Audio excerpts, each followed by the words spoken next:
Oke, bismillahirrahmanirrahim. Assalamualaikum warahmatullahi wabarakatuh. Hari ini kita akan belajar tentang fotosintesis ya, proses tumbuhan membuat makanan. Ya. Nah, bagaimana sih tumbuhan makan?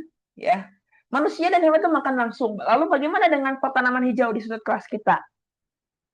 Nah, jadi dalam makhluk hidup itu terbagi menjadi tiga. Ada makhluk heterotrop dan juga autotrop. Makhluk heterotrop itu sumber makanannya itu mengonsumsi makhluk hidup lain seperti nasi, sayur, daging.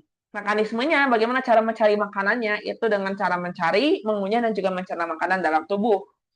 Sifat makhluk heterotrop itu adalah tidak dapat memproduksi makanan sendiri, harus mencari makanan lain. Tidak semua.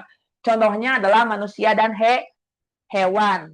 Nah, lalu ada tumbuhan hijau itu masuknya ke kategori autotrof, yaitu sumber makanan itu memproduksi senyawa organik sendiri di dalam daun. Mekanismenya bagaimana? Mengolah bahan organik dari alam melalui bantuan sinar matahari. Sifatnya itu adalah sebagai produsen utama bagi seluruh ekosistem bumi. Nah, fotosintesis itu berasal dari dua kata. Ada foto yang arti cahaya dan sintesis artinya penyusunan.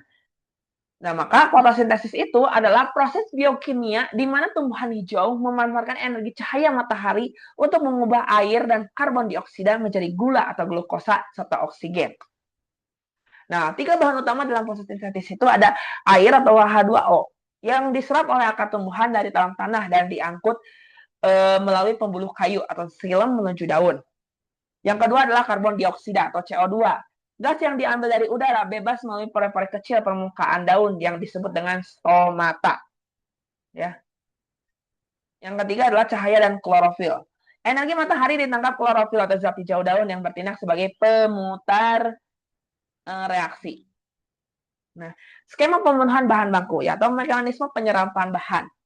Jadi akar tumbuhan itu melalui akar tumbuhan ya itu menghisap air dan mineral dari tanah.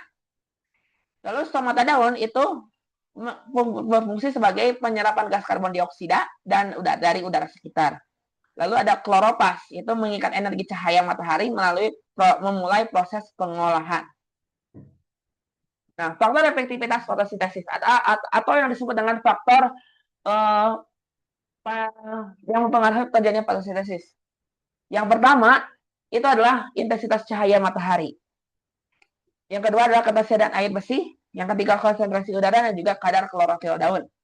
Nah, jika salah satu bahan itu tidak terpenuhi, maka tingkat laju fotosintesis itu akan menurun drastis. Apalagi kalau tidak ada cahaya matahari dan juga ketersediaan air.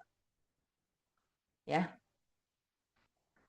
Nah, tanpa adanya cahaya matahari, air dan juga karbon dioksida, proses fotosintesis tidak dapat berlangsung dan kehidupan di bumi tidak akan memiliki sumber oksigen. Ya.